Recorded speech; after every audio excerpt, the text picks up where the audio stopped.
Então eu quero falar da política na igreja, que alguns acham base bíblica e enganam a igreja, envolvendo a igreja nesse processo. E eu já começo dizendo, meu irmão, que isso é uma estratégia maligna, e isso surgiu dos poderosos que quiseram e conseguiram transformar as igrejas em verdadeiros currais eleitorais. Viram as igrejas crescendo. O que fizeram? Cresceram os olhos para o voto dos irmãos, dos crentes, e começaram a atacar os líderes. E esses líderes, se encantando com o poder político temporal, para extrair vantagem, projetos de poder, começaram a criar discursos fraudulentos, mentirosos. A igreja precisa de alguém lá. A igreja precisa de representante lá. A igreja precisa participar do debate público, ela não pode ser alheia. E foi enganando. E hoje você chega, muita gente interiorizou e caiu nessa falácia, nessa mentira. Aí eu te pergunto aqui, irmão, quero te fazer uma pergunta aqui. Nós somos uma igreja que devemos buscar o exemplo de igreja, o modelo de igreja, orientação como igreja aonde? Qual é a nossa fonte primeira? Não são as escrituras? E agora eu te pergunto, se uma igreja, a igreja que defende, que está encantada com política, tu está achando e caindo nessa falácia que a igreja é para participar do debate público, influenciar. O mundo está desse jeito que a igreja não pode ser ausente, a igreja não pode cruzar os braços, a igreja não pode ser omissa. Ela tem que participar vamos dizer assim, desses eventos sociais, do debate público, tem que colocar lá representantes. Aí eles começam a citar o Antigo Testamento, Davi, não sei quem, não sei quem, não sei quem. E aí, é claro, que em Davi eles vão achar, porque a obra de Deus era o reino de Israel no Antigo Testamento. E o reino, o seu povo era governado por um rei, claro, mas escolhido por Deus, que nele queria, né, como esses políticos que não tem vergonha na cara, cristão, que vão dizendo que vão defender a igreja e vão lá se corromper, se enricar e envergonhar, escandalizar a obra de Deus, que não tem nenhum chamado de Deus. E pastor, como é que você sabe? A vida mostra, o ministério mostra. Quantos já perderam o ministério? Quantos que pregavam? Quantos que tinham um ministério lindo e agora não pregam mais? O ministério se acabou? Estão só falando coisa, mas ninguém vê mais o poder de Deus. Ninguém sente mais, não percebe-se mais o mover de Deus através do seu ministério. Por quê? Porque abandonaram o ministério e foram para a política, né? Então a igreja tem caído nessa falácia, né, dos poderosos que, querendo alcançar a igreja, começou pelos líderes que não vigiaram e começaram a se encantar com o poder temporal, com as coisas dessa vida. E aí são projetos de poder, nada de espiritual. Eu pergunto para você, no contexto social, vamos dizer assim, a sociedade do tempo dos apóstolos, era mais injusta ou não era do que a nossa? Havia mais desigualdade social ou não? Era uma sociedade bruta, em que se matava, não tinha lei nenhuma, sim ou não? Sim. Era pior em todos os aspectos que a nossa. Você vê lá algum apóstolo, algum líder, com essa ideia que a gente vê os líderes hoje, de querer mudar a sociedade entrando para a política, se envolvendo na política. Eles creram que eles mudariam sim a sociedade, mas com o poder do evangelho. Aí você vai ver lá em Atos, quando eles começaram a se ocupar muito, que é diferente, né? Pedro se viu muito ocupado com coisas dessa terra, porém não pecaminosa. Veja, a assistência às mesas, a distribuição de alimento. Ele se viu ocupado demais, e Pedro e os demais, e disseram, nós precisamos eleger homens que cuidem dessas coisas, das mesas, e nós vamos nos ocupar. Aí ele fala em duas coisas, na oração, no ministério da palavra. No ministério da palavra e na oração. Oração e palavra. Eles se viram. Veja que os de hoje não têm, irmão, nem vergonha na cara de dizer, irmão, que são pastores envolvidos na política. São pastores e não têm tempo para a obra. E aí não tem nem vergonha, a vergonha que eu digo, irmão, de querer elaborar doutrina, enfiando a igreja na politicagem.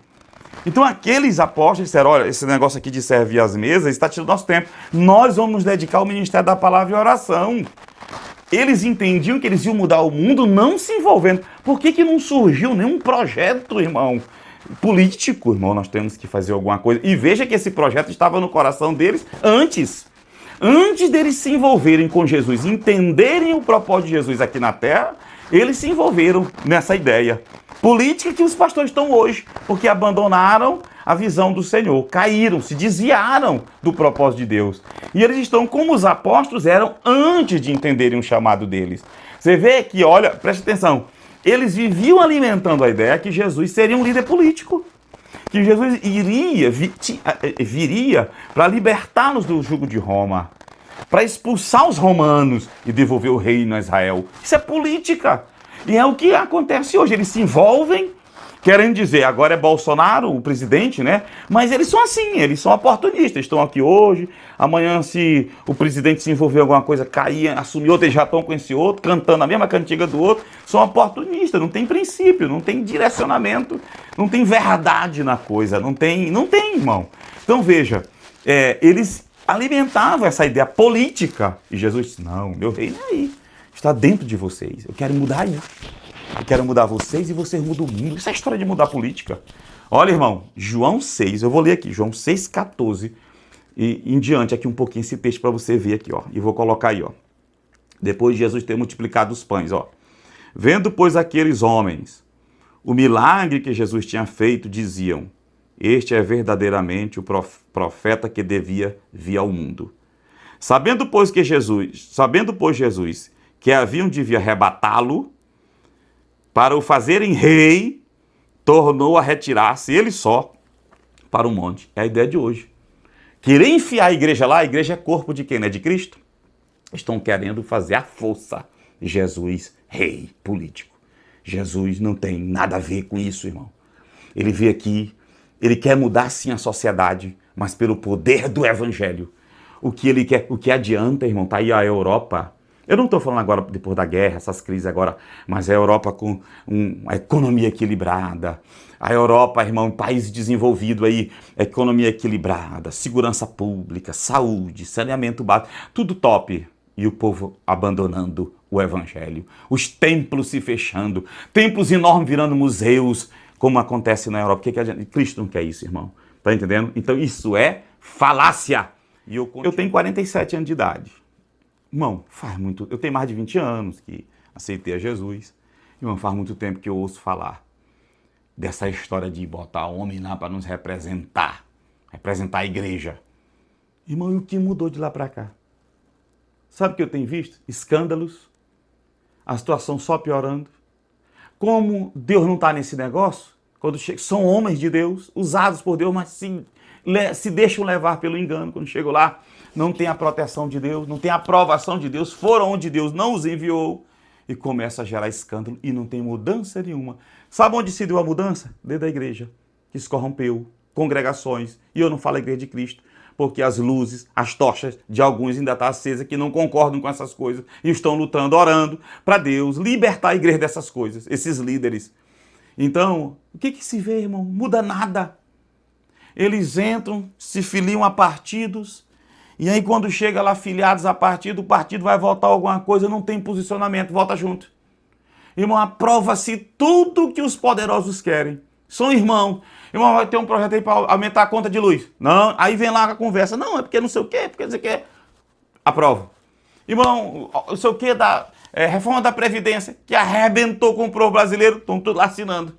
Às vezes que não é nem crente, está lá entendendo, não pode, está demais. Então, é projeto de poder, não há propósito divino. Nadam de acordo com como é que a turma diz? A corrente deu para cá, eles vão, a corrente deu para cá, eles vão. São oportunistas.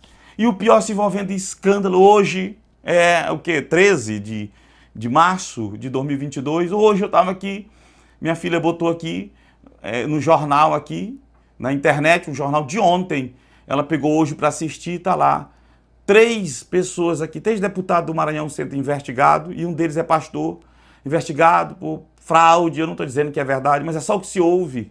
Entendeu? Outro dia assisti, irmão, algo estarrecedor que as pessoas não vê a gravidade disso. O presidente da Assembleia de Deus no Brasil, irmão, o pastor José Wellington, eu estou citando o nome porque é público, está lá na internet, falando lá o milagre das emendas, ele mostrando, irmão, um esquema que existe do pastor, por exemplo, a igreja elege um vereador, elege um deputado, então é a igreja que elege, então a igreja é dono dele. Veja bem, ele está ali para representar os interesses da igreja, não é do povo, não é da comunidade, é só da igreja. Aí vem uma verba, o deputado consegue uma verba, seja estadual, federal ou vereador, consegue uma verba que é chamada emenda parlamentar. E se você quiser estudar mais isso, você vai lá ver, tem muitos vídeos bons sobre isso. E aí quando chega a emenda, aí aí é o seguinte, o prefeito não pode ir no deputado. Ele tem que ir onde o pastor da Assembleia. Está lá ele dizendo, irmão, com a cara mais limpa. Tem que ir onde o pastor, e o pastor é que vai autorizar ou não o deputado ali a buscar, liberar, sei lá, aquela verba para o prefeito, irmão. Olha o esquema, irmão. Se não for assim, o prefeito não valoriza o pastor. Tá vendo? Quer dizer, o pastor é para ser valorizado, é por isso. Não é pelo seu caráter. Não é pela sua vida com Deus, pelo seu valor que ele tem na comunidade, como servo de Deus, que serve aquela sociedade, tirando as pessoas do pecado. E isso não se crê mais em mudança dessa forma, irmão. Mas que vergonha, irmão, o presidente, os filhos, tudo na política. Aí como é que pode, irmão, você ainda duvida que a Assembleia de Deus está desviada? Você ainda duvida que esses ministérios... Eu citei eu não sei se eu já falei aqui nesse vídeo, mas o presidente, e eu estou falando aqui do presidente da Assembleia de Deus Missão, CGADB, José Wellington da Costa, me parece que é o nome dele. Está lá, o milagre das emendas, uma vergonha. Eu não sei nem se aquilo não é um crime. Ele dizendo aquilo ali, tem que passar pelo pastor, tá entendendo? E aí por aí vai, irmão, você vê a visão. E aí o outro, que é o presidente, o que manda na Assembleia de Deus, Madureira, dizendo, aqui ninguém fala de política. Tudo entranhado na política, irmão. Amigo de poderoso, poder de Deus, nada. Estes homens não oram mais, irmão. Só lêem a Bíblia para pregar. E aí eles vão buscar os argumentos na tal teologia, entendeu? E aí vão na internet ver ali e começam a pregar. E o povo se encanta com poder. Quem é espiritual discerne bem as coisas. A gente vê, não tem nada de Deus, nada de poder de Deus, nada. E por trás dessa coisa todinha está uma teologia, uma doutrina. E parte desses, irmão, porque o diabo ganhou esses homens. Olha, irmão, eu sei que isso é pesado dizer isso, mas esses homens estão vendidos. O diabo derrubou esses homens, esses ministérios estão caídos. Então parte daí uma campanha para tirar a alegria da casa do Senhor, a espiritualidade. Aí o diabo que corrompe essas mentes desses políticos, pastores que, muito embora não estão lá candidatos, mas são políticos, são misturados, sedentos de poder, cheios de ideias mundanas, nada de Bíblia, e não conhecem essa realidade espiritual que Gunnar Wingren, eu volto a dizer, que foi o que trouxe esse fogo pentecostal para o Brasil. Como eles não têm, aí começam a perseguir. É daí que nasce a perseguição. É daí que nasce a doutrina maligna que quer tirar o fogo de Deus da casa de Deus. Irmão, um homem cheio do poder de Deus, do fogo de Deus, não permite essas coisas na casa do Senhor. Lembra de Jesus? Quando ele chegou, fez chicote de 3 dobras e começou a revirar. Então, um homem que tem a visão de Cristo faz isso. Então, o diabo primeiro corrompe a liderança. O diabo vem lá e começa a corromper o coração, a mente, por poder mundano. Esses homens não oram mais, irmão. Eu te desafio. Converse com a mulher desses homens, as mulheres, os filhos, pra você ver se esses homens da hora. Eles não têm tempo, eles não oram. E não é tempo não, é falta de prazer. E aí é por isso que fica aqui. Eu não tenho nada contra a Assembleia de Deus, não tenho nada contra nenhuma dessas igrejas. O problema é que parte daí uma campanha, uma conspiração para tirar o fogo de Deus da casa de Deus. E o diabo reinar com trevas e transformar os cultos, porque tudo acontece ali. Ali é manifestado o poder que vai transformar as vidas, curar, libertar, operar nos cultos, nas reuniões. E essas reuniões, você vê que foram os primeiros a ceder, irmão, quando veio a pandemia para se fechar a igreja. Eles são amigos dos poderosos, influenciados pelo poder do inferno. O diabo quis fechar as igrejas e fecharam. Fechou. Eles são os primeiros que fecharam. Por quê? Porque eles não têm a visão de Deus. Nem entenderam por que ainda a igreja deve se congregar. Tá bom, então tem muito assunto para a gente falar. Em outros vídeos eu trago.